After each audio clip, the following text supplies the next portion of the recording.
Hello everyone, very good evening to all of you. आप सभी का एग्ज़ाम हंट में एक बार फिर से बहुत बहुत स्वागत है। तो फ्रेंड्स, कैसे हैं आप सभी। और आज हम एक छोटे से टॉपिक पर डिस्कस करने जा रहे हैं। इससे रिलेटेड जितने भी महत्वपूर्ण बिंदुएं हैं उनको आज हम देखेंगे और समझेंगे। तो चलिए, आज का हमारा टॉपिक है सौरमंडल में पृथ्वी। तो चलिए हम आज की सीरीज़ को स्टार्ट करते हैं। तो सबसे पहले इसमें हम देखेंगे कि पूर्णिमा किसे कहा जाता है। तो जब पूर्ण चंद्रमा वाली रात्रि होती है तो उस रात्रि को क्या कहा जाता है, तो पूर्णिमा कहा जाता है। ठीक उसी प्रकार अमावस्या किसे कहा जाता है, अब ये भी जानना बहुत ज़रूरी है। तो जब नए चंद्रमा वाली रात्रि होती है तो उस रात को क्या कहा जाता है, तो अमावस्या कहा जाता है। खगोलीय पिंड, अब ये जो आकाश में खगोलीय पिंड दिखाई देते हैं तो वो किन चीज़ों से बने हैं, तो सूर्य, चंद्रमा, तारे तथा वे सभी वस्तुएं जो रात के समय आसमान में चमकते हैं उन्हें क्या कहा जाता है, तो खगोलीय पिंड कहा जाता है। और तारा, तो तारा कुछ खगोलीय पिंड गर्म और बड़े आकार वाले होते हैं और इसके पास अपनी ऊष्मा और प्रकाश होती है। मीन्स जितने भी तारा आसमान में चमकते हैं उनके पास अपनी खुद की ऊष्मा और प्रकाश होती है। इसी की वजह से उनसे हमें थोड़ी सी प्रकाश नज़र आती है। और सूर्य भी एक तारा है क्योंकि इसके पास भी अपनी ऊष्मा और प्रकाश है। अब देखते हैं नक्षत्र मंडल के बारे में। तो आसमानों में तारों के विभिन्न समूह द्वारा बनाई गई आकृति दिखाई पड़ती है, उन्हें क्या कहा जाता है, तो नक्षत्र मंडल कहा जाता है। जैसे स्मॉल बियर, अर्जा मेजर और सप्तऋषि। ठीक है, अब हम बढ़ते हैं नेक्स्ट बिंदु की ओर। तो हमारा नेक्स्ट बिंदु है सप्तऋषि। ये सप्तऋषि क्या है, तो सप्त का मतलब 7 होता है और ऋषि का मतलब संत होता है। तो यह 7 तारों का समूह है जो कि नक्षत्र मंडल अर्सा मेजर का भाग है। और उसके बाद हम देखेंगे ध्रुव तारा के बारे में। तो ध्रुव तारा क्या है, तो ध्रुव तारा जो कि उत्तर दिशा को बताता है। आपको पता ही होगा कि उत्तर दिशा की ओर एक तारा बहुत ही ज़्यादा चमकता है, उसे ही क्या कहा जाता है, तो ध्रुव तारा कहा जाता है। इसे हम सप्त ऋषि की सहायता से पहचान सकते हैं। यानी ये जो सप्त ऋषि तारे हैं, सप्त तारा इसके बहुत ही करीब होता है, इसी की वजह से हम इसे सप्त ऋषि की सहायता से पहचान सकते हैं। अब जानेंगे हम ग्रह के बारे में कि ग्रह क्या है।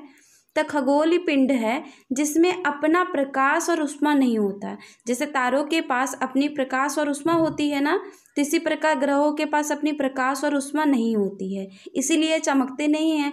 तारे चमकते हैं क्योंकि उनके पास अपनी प्रकाश और ऊष्मा होती है।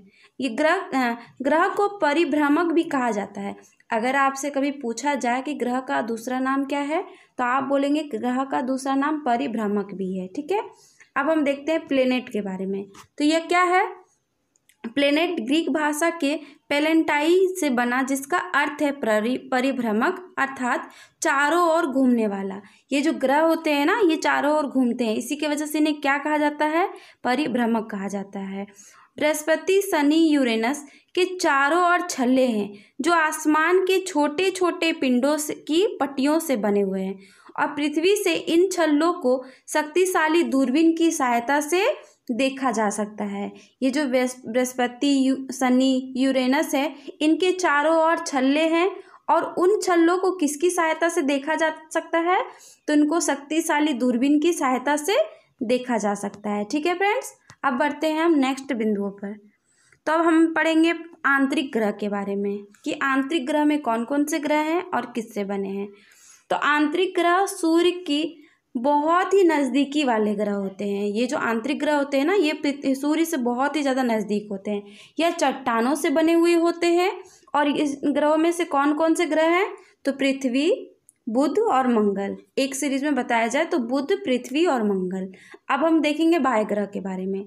जैसे आंतरिक ग्रह हुआ, इनकी अपनी पट्टियां नहीं होती है, और बाह्य ग्रह जो होते हैं उनकी अपनी पट्टियां होती है। अगर आप किसी वजह से भूल जा रहे हैं कि ग्रहों को हम कैसे पहचाने, तो आप इस तरह से भी पहचान सकते हैं कि जो आंतरिक ग्रह होती है इनके चारों ओर छल्ले नहीं होते हैं, और जो बाह्य ग्रह होते हैं इनके चारों ओर छल्ले होते हैं। और इन दोनों ग्रह के बीच एक और चीज़ है फ्रेंड्स, कि इन ग्रहों के बीच मतलब बुध, बृहस्पति, मंगल के बाद से जब Brihaspati, Shani, Uranus, Neptune start होता है, तो मंगल और बृहस्पति के बीच में क्षुद्र ग्रह भी पाए जाते हैं। अब चलिए पहले हम बाह्य ग्रह को पढ़ते हैं। तो बाह्य ग्रह क्या है, तो बाह्य ग्रह सूर्य से बहुत दूर तथा बहुत बड़े आकार वाला ग्रह है। यह गैस तरल पदार्थों से बना है, जैसे बृहस्पति, शनि, यूरेनस, नेपच्यून। ये सारे ग्रह किन चीज़ों से बने हैं? तो गैस से बने हैं और तरल पदार्थों से बने हैं। और आंतरिक ग्रह किससे बने हैं? तो आंतरिक ग्रह चट्टानों से बने हुए हैं। आंतरिक ग्रहों और बाह्य ग्रहों में मंगल और बृहस्पति की कक्षाओं के बीच क्षुद्र ग्रह पाए जाते हैं। मैंने अभी बताया था ना फ्रेंड्स कि मंगल और बृहस्पति की कक्षाओं में क्षुद्र ग्रह पाए जाते हैं, जिसे क्या कहा जाता है? तो क्षुद्र ग्रह पट्टिका कहा जाता है। सूर्य से सौर परिवार का मुखिया भी कहा जाता है और सौर परिवार का सबसे बड़ा सदस्य है केंद्र में स्थित है। यानी ये जो सूर्य है इसमें से सबसे सौर परिवार का मुखिया कहा जाता है और सौर परिवार का सबसे बड़ा सदस्य है जो केंद्र में स्थित है। सूर्य की व्यास पृथ्वी से लगभग 109 गुना ज़्यादा है। सूर्य सौरमंडल के लिए प्रकाश और ऊष्मा का एकमात्र स्रोत है। आप जान सकते हैं फ्रेंड्स कि सूर्य ही एक ऐसा तारा है जिसमें प्रकाश और ऊष्मा भरपूर मात्रा में है। यानी इसमें जितनी प्रकाश और ऊष्मा है किसी और ग्रह में इतनी नहीं है। इसी के वजह से सूर्य सबसे ज़्यादा चमकीला है। और सूर्य सौरमंडल के लिए प्रकाश और ऊष्मा का एकमात्र स्रोत है, ये हमने जाना। अब हम जानेंगे कि यह अत्यधिक गर्म गैसों का बना है। इसका खिंचाव बल इसे सौरमंडल को बांधे रखता है और पृथ्वी से सूर्य लगभग 15 करोड़ किलोमीटर दूर है। चंद्रमा एक उपग्रह है और यह हमारे पृथ्वी का सहचर है। अब तो हमने सूर्य के बारे में पढ़ लिया, अब हम थोड़ा बहुत चंद्रमा के बारे में पढ़ेंगे।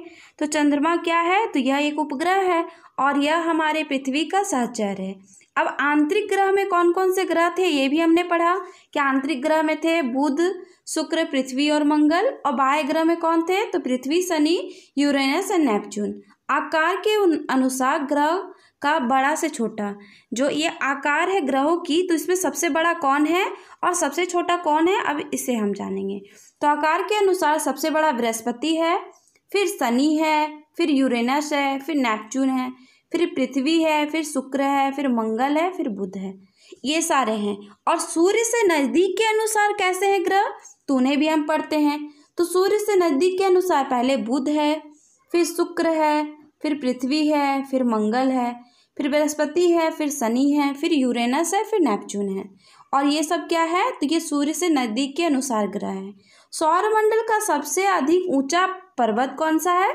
तो ओलंपस है। ठीक है, अगर आपसे पूछा जाए कि सौरमंडल का सबसे ऊंचा पर्वत कौन सा है तो आप बताएंगे ओलंपस। अब हम जानेंगे गैलीलियो के बारे में। तो गैलीलियो ने 1610 ईस्वी में दूरबीन की सहायता से शनि ग्रह की खोज की थी। अगर आपसे पूछा जाए कि शनि ग्रह की खोज किसने की थी तो गैलीलियो ने, और कब की थी? तो 1610 में। इसकी रचना कैसी हुई है? तो 75% हाइड्रोजन से और 25% हीलियम से हुई है, सॉरी फ्रेंड्स। विलियम हर्शल ने यूरेनस की खोज की थी। अब यूरेनस की खोज किसने की थी? तो आपको बताना है विलियम हर्शल ने। और यह 8 ग्रह सूर्य के चक्कर लगाते हैं। इस पथ को कक्षा कहा जाता है। कक्षा किसे कहा जाता है? तो जिसमें सूर्य के चारों ओर ये 8 ग्रह चक्कर लगाते हैं, इसे ही कहा जाता है कक्षा। सूर्य को पृथ्वी का जुड़वा ग्रह भी कहा जाता है। ये बहुत ही ज़्यादा इम्पोर्टेंट है क्योंकि ये हमेशा पूछा जाता है कि पृथ्वी का जुड़वा ग्रह किसे कहते हैं। तो आपका जवाब होगा कि पृथ्वी का जुड़वा ग्रह शुक्र को कहते हैं। और शुक्र को अगर पूछा जाए, कैसे भी घुमा के पूछा जाए, तो आप ये भी बोल सकते हैं शुक्र का जुड़वा ग्रह पृथ्वी है, पृथ्वी का जुड़वा ग्रह शुक्र है। इसकी आकार और आकृति बिल्कुल पृथ्वी के समान है। हमारी पृथ्वी जैसी है बिल्कुल शुक्र भी वैसी ही है। खगोल शास्त्रियों को कुल पिंडों का अध्ययन करके जियोग्राफी ग्रीक भाषा से लिया गया शब्द है। इसका अर्थ क्या है?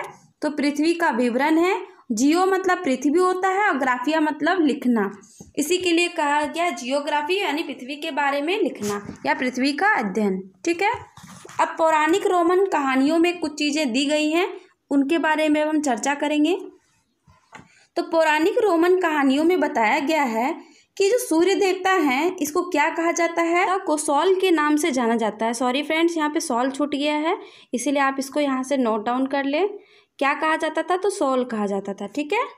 और सौर्य का अर्थ होता है सूर्य से संबंधित। सूर्य के प्रकाश को पृथ्वी तक पहुँचने में 8 मिनट लगता है और पृथ्वी की गति लगभग 3 लाख किलोमीटर प्रति सेकंड है। कितने किलोमीटर प्रति सेकंड है? तो 3 लाख किलोमीटर प्रति सेकंड है। अब हम पढ़ते हैं भूभाग के बारे में। यहाँ पे भू भी मिस्टेक से छूट गया है, इसलिए आप इसको भी नोट डाउन कर लें भूभाग के बारे में। तो भूभाग किसे कहते हैं? तो ध्रुवों के पास थोड़ी चपटी, यानी जो हमारा ये पृथ्वी है ये ध्रुवों के पास यहाँ थोड़ी थोड़ी चपटी है, इसीलिए इसको क्या कहा गया है? तो भूभाग कहा गया है। और इसका अर्थ क्या होता है? तो पृथ्वी के समान आकार। पृथ्वी में जीवन जीने के लिए अनुकूल परिस्थिति, यानी हमारे पृथ्वी में हर तरह की परिस्थिति है जिसमें हम जीवन को जी सकते हैं। स्वच्छ जल यहाँ पाया जाता है, शुद्ध वायु पाया जाता है, इसलिए हम यहाँ पे जीवन जी सकते हैं। दूसरे ग्रहों में हर चीज़ें नहीं पाई जाती, इसी के लिए दूसरे ग्रहों में जीना थोड़ा असंभव है। अंतरिक्ष से देखने पर पृथ्वी नीला दिखाई देता है। अब चलिए फ्रेंड्स, हम कुछ इम्पोर्टेंट पॉइंट्स को अब देखते हैं। तो नीला ग्रह किसे कहा गया है? तो पृथ्वी को कहा गया है। लाल ग्रह किसे कहा गया है? तो मंगल ग्रह को कहा गया है। जुड़वा ग्रह किसे कहा गया है? तो शुक्र को कहा गया है। और क्या है यहाँ? तो यहाँ CO2 की मात्रा बहुत अधिक है, यानी 95% है। और शुक्र को गर्म ग्रह भी कहा गया है और चमकीला ग्रह भी कहा गया है।